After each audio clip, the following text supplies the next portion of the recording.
Amigos de Noticias de Hoy, sean bienvenidos una vez más a nuestra emisión de Noticias Hoy Estados Unidos, 18 de septiembre del 2019.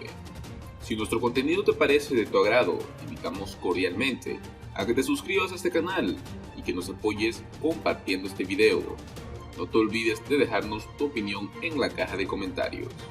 Sin más vueltas, comenzamos. El populismo desaparecerá pronto. El populismo se ha convertido en el aspecto definitorio de la vida pública.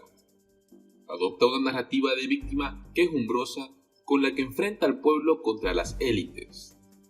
El proteccionismo del presidente de Estados Unidos, Donald Trump, y su hostilidad contra los inmigrantes son impulsados por la frustración populista de la derecha política. En la izquierda, el populismo toma forma de resentimiento contra los ricos, y las primarias presidenciales del Partido Demócrata están plagadas de propuestas para castigarlos. Se ha convertido en una mala palabra el arreglo. El compromiso político con el otro bando está mal visto. Quedarse con la mitad de algo es peor que el fracaso. Es una traición. La economía puede ayudar a responder esta pregunta.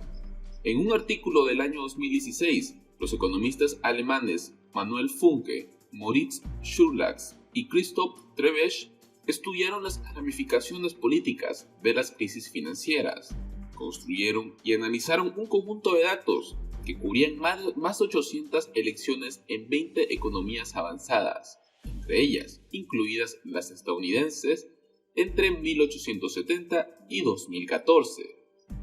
Descubrieron que los partidos de extrema derecha ven un incremento de 30% en sus votos en los 5 años posteriores a una crisis financiera. Los partidos ganadores se caracterizan por una oratoria nacionalista y xenófoba.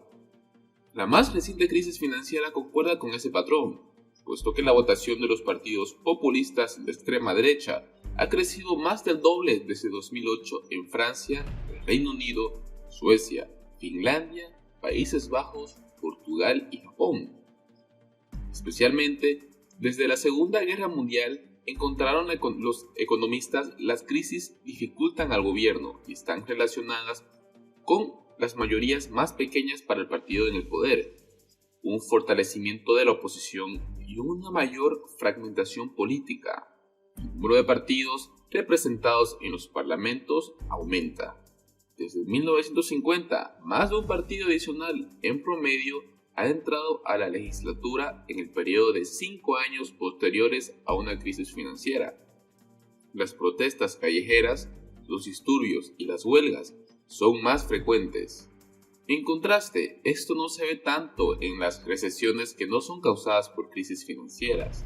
Los economistas sugieren que las desaceleraciones no financieras como un choque por el precio del petróleo pueden ser percibidas por los votantes como excusables, fuera del control de las élites.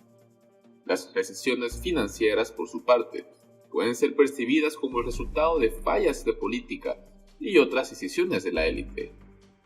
Además, las medidas utilizadas para poder luchar contra estas recesiones financieras, la compra de activos a largo plazo por parte de los bancos centrales, por ejemplo, son inusuales y pueden reducir la confianza en el gobierno. Los rescates asociados con las crisis financieras también son una fuente de rabia populista y las recesiones financieras pueden causar disputas feas entre deudores y acreedores que erosionan el tejido social. La buena noticia del artículo de estos economistas es que la agitación política causada por una crisis financiera es algo temporal. 10 años después de una crisis, casi todas las variables del estudio regresan a sus niveles previos a la crisis.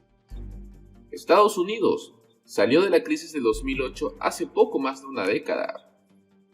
Si cumple con un patrón del último siglo y medio, su política ya debería estar de vuelta a la normalidad. Por supuesto, no es así. ¿Por qué? Porque es posible que la crisis de hace una década fuera tan severa que la normalización política necesite más tiempo. De hecho, la gran recesión terminó antes para algunas personas que para otras. Tomó 8 años tras el inicio de la recesión para que la tasa de desempleo llegara a su nivel previo. En diciembre del 2012, más de 3 años después del fin oficial de la recesión, 7,9% de los trabajadores seguían desempleados. Antes de 2008, Estados Unidos no había tenido una tasa de desempleo tan alta desde mediados de la década de 1980. No fue sino hasta el año pasado que la tasa de desempleo cayó por debajo del 5%. Cuando empezó la recesión, 1.3 millones de trabajadores habían estado buscando activamente trabajo por 6 meses o más sin tener éxito. Estaba en su pico. Había un impactante 6,8 millones de desempleados a largo plazo. Apenas en el año 2015 aún había el doble de desempleados a largo plazo, los cuales a principios de la recesión, dada la lenta recuperación y el peso económico y psicológico, fue que continuó esta gran recesión y no debería sorprender que el populismo siga siendo una fuerza activa en Estados Unidos.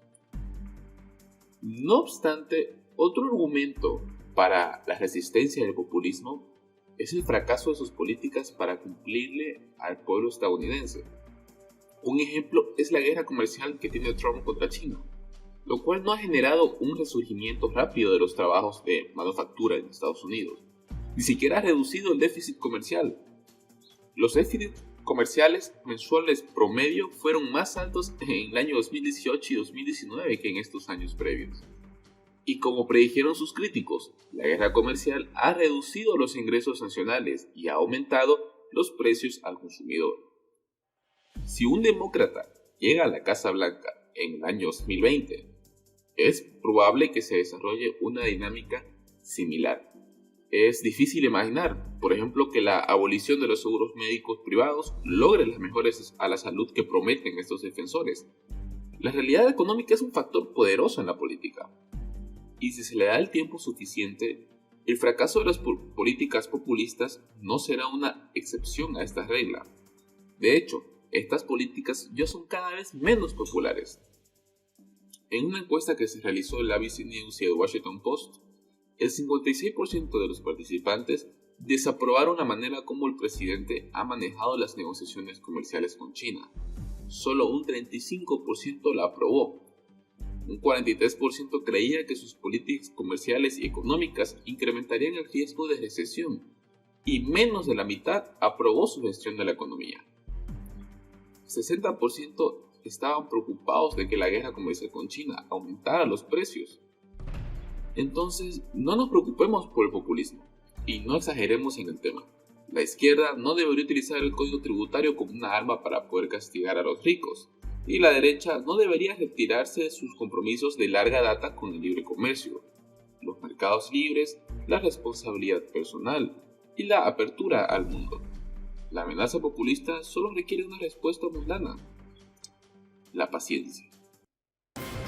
Entre otras noticias, Donald Trump retrasa 2 semanas la fecha de aplicación de los aranceles a China. A pocas semanas de la anunciada reunión entre China y los Estados Unidos para poder conseguir algún acuerdo que rebaje las tensiones comerciales, Donald Trump anunció ayer a través de Twitter que va a retrasar durante 2 semanas hasta el 15 de octubre la fecha de aplicación de los nuevos aranceles a China, estos que están valorados por $250 mil millones. Donald Trump justificó esta decisión como un gesto de buena voluntad.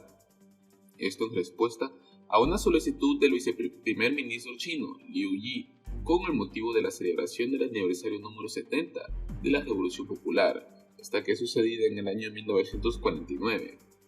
Motivos aparte, esta decisión se ha producido horas después de que Pekín anunciase un gesto cargado de simbolismo, que 16 categorías de productos estadounidenses van a quedar exentos de la recarga arancelaria del 25% que se puso en marcha el año pasado. La medida incluye en particular a bienes farmacéuticos, aceites, lubricantes y pesticidas valorados hasta en 1.500 millones de euros. Esta cifra representa solo el 3% del conjunto de valor de productos que están sujetos a las subidas tarifarias chinas. Todavía hay 5.000 bienes que sufren este gravamen adicional, como la soya o los automóviles, sectores claves para la economía de Estados Unidos. Sin embargo, la apertura constituye una flexibilización del régimen que podría facilitar un acuerdo comercial entre los dos países. La exención podría verse como un gesto de sinceridad hacia Estados Unidos antes de las negociaciones en octubre, fue lo que afirmó el banco ING. Las bolsas mundiales reaccionaron ayer al alza. Las acciones de las bolsas subieron hasta el máximo en las últimas 6 semanas dentro de las bolsas europeas.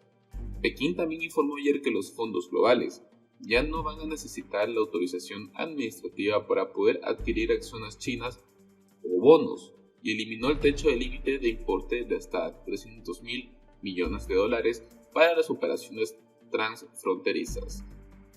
Es otra medida que abre la economía china y que pretende poder aumentar el uso del yuan en los mercados internacionales con el fin de poder reequilibrar su balanza de pagos.